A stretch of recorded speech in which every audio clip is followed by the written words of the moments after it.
gotta be kidding.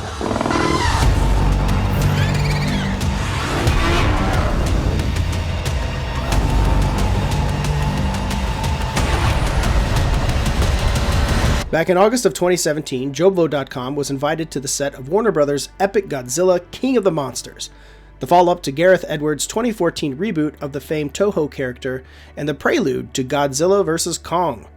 While there, we got to spend a few hours hanging out in monster hunting organization Monarchs' secret headquarters, talked to the director and a couple of the actors, checked out the aftermath of some monstrous battles, and just generally geeked out about what could end up being the ultimate creature feature.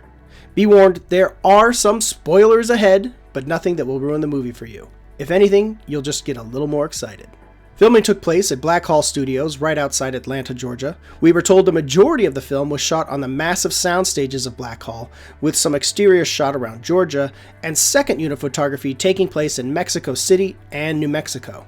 Godzilla was using up practically all of the stages at Black Hall, both inside and out. Among the sets we were shown, a mock-up of Fenway Park's exterior, which had been destroyed, evidently, by King Ghidorah, and an Antarctica stage that used over 44,000 pounds of Epsom salt for snow. There were the remnants of a crashed plane on this set, and one of the producers told us that several main characters were in that plane when it crashed and had to scamper out of its remains. Also spotted, a building marked Outpost 32, clearly a reference to Outpost 31, the setting of John Carpenter's The Thing. The main set we were privy to was Monarch's underwater headquarters known as Fathom. This place was really elaborate. So high-tech, it almost gave you the feeling of being in a Bond villain's secret lair. We were able to walk through several rooms, all of which were dedicated to locating and tracking the dreaded titans of the movie, of which there are many. By now we know that Godzilla, Rodan, Mothra, and King Ghidorah are the main titans in this film, but according to a very large computer monitor on one of the sets, there are several more out there.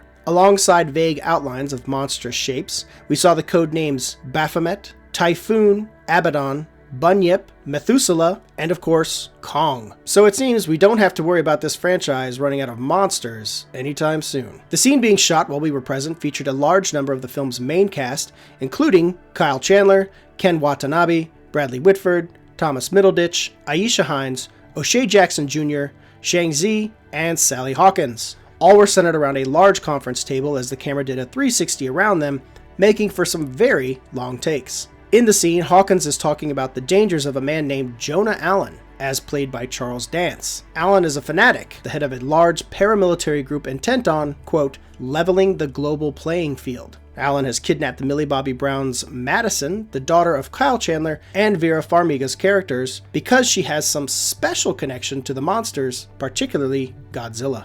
Dance's character is evidently responsible for freeing Mothra upon the world, and subsequently wants to capture it. What would anyone want with a giant worm? Asked O'Shea Jackson, to which Chandler replied, to catch a big fish. From what we can gather, the Dance character is intent on capturing the Titans for, well, nefarious reasons. He's also on the lookout for a device called Orca, which is used to communicate with the creatures. Yes, folks, we're officially talking to Godzilla in this movie, and yes, Orca is definitely a Jaws reference. It's clear this movie will have all kinds of references and Easter eggs for those uber geeks out there. Chandler's character is having none of it.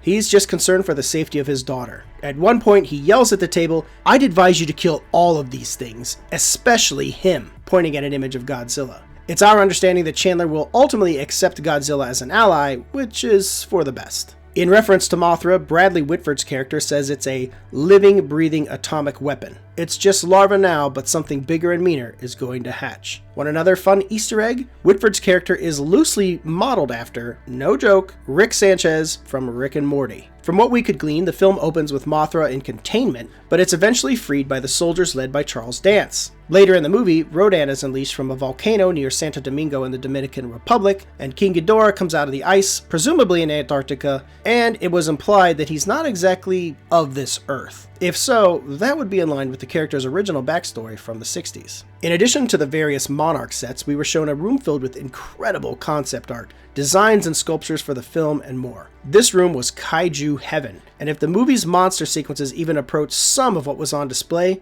we're all in for a treat.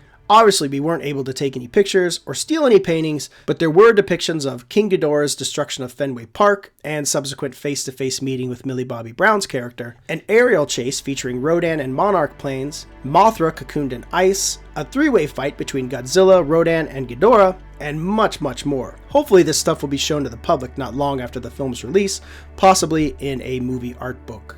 One of the main highlights was getting some time with writer-director Michael Dougherty, and here are a few highlights from our chat with him. Dougherty has been a longtime fan of Godzilla, so much so that he used to draw pictures of the character in his Bible at Catholic school. "Godzilla makes everything better," Dougherty remarked. On comparing his film to the first one directed by Gareth Edwards, Dougherty said his is like Aliens compared to Edwards' Alien, in that it's more of an ensemble film and way more action-packed. King of the Monsters takes place 5 years after Edwards' film, and so it depicts a world that is definitely comfortable with, or at least living with, the reality that monsters are among us. Dougherty said he's putting the god back in Godzilla. His idea is to bring a mythological, almost biblical backdrop to these creatures. The film will acknowledge that thousands of years ago, ancient civilizations worshipped these creatures as deities, so in a way, we've always known they've been here. Mothra fans can take heart that the fairies, so well connected to the character, may make an appearance in the film, although Dougherty would neither confirm nor deny it. Dougherty had a massive sound system installed on set that he played the monsters' roars on, which he says really had an effect on the actors' performances. The monsters will all have their own distinctive noises that will be recognizable from previous incarnations, but of course they'll be updated somewhat, just as Godzilla's famous roar was in the 2014 film. Similarly, all of the creatures will look like their original designs, but they've been updated a little to make them even more imposing, especially Mothra. Dougherty asked himself, how do you take a giant moth and make it look cool? He did a deep dive into the moths for reference and discovered a way to make a Mothra that would be intimidating and beautiful for 21st century audiences. Given his horror background, it's no surprise Dougherty is bringing a little more of a horror element to this film than the previous film had. He also said the tone he's predominantly going for is a fun one, and once again compared his movie to Aliens in that it's not quite as straightforward and serious as the first film. It allows for some tongue-in-cheek moments. Like Edwards' film, King of the Monsters treats its creatures with a sense of reality. Dougherty was careful to make sure every shot in the film looks like it could have been taken by a human being. In other words, there's no magical flying camera, as he put it. He never wanted the camera movements to feel artificial, adding weight to the proceedings. The film delves quite a bit into the Monarch Operation. Dougherty described the group as a team of heroes who are scientists. He really liked the idea of scientists being depicted as noble and altruistic, even if they are up against impossible odds. They have only good intentions for the Titans, but obviously it's in question whether or not the Titans feel the same way about them. While it has been reported the film will be utilizing some practical effects for the creatures, we didn't see any evidence of that while we were there.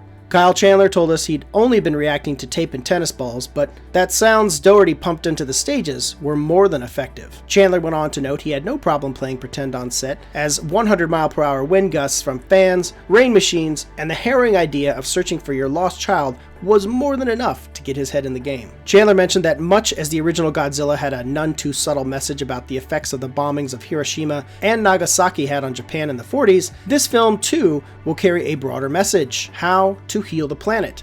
Appears to be the message this time around, something a little more environmental. As a side note, the set visit took place on August 8th. The bombings of Hiroshima and Nagasaki? August 6th and 9th, respectively. Interesting timing. It's not all heroic scientists at the forefront of the film. As we learned from O'Shea Jackson Jr., heavily involved is a special military group called the G-Force, which is tasked with taking on the Titans when necessary. Jackson is the colonel of the team, which is the cream of the crop, according to him. He said, and I quote, "We eat Titans for breakfast." That said, he too recognizes that Godzilla is likely more friend than foe. Jackson was thrilled to get on the Titan action after his two Straight Outta Compton co-stars, Jason Mitchell and Corey Hawkins, were cast in Kong Skull Island. Much like everyone else on set, Jackson has been a fan of Godzilla for a long time and mentioned Gigan as his favorite villain. There's plenty more to reveal from the set of Godzilla King of the Monsters, so be sure to check out the written report on JoBlo.com for even more information about the movie, as well as more quotes from Michael Dougherty, O'Shea Jackson Jr., and Kyle Chandler. Godzilla King of the Monsters hits theaters on May 31st. Our world is changing. The mass extinction we feared has already begun, and we are the cause. We are the infection.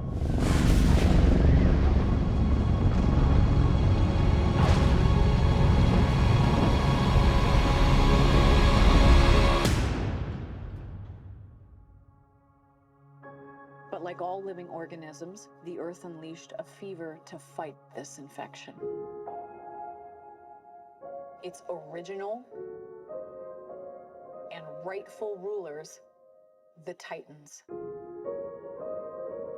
For thousands of years, these creatures have remained in hiding around the world. And unless all the Titans are found, our planet will perish, and so will we. They are the only guarantee that life will carry on.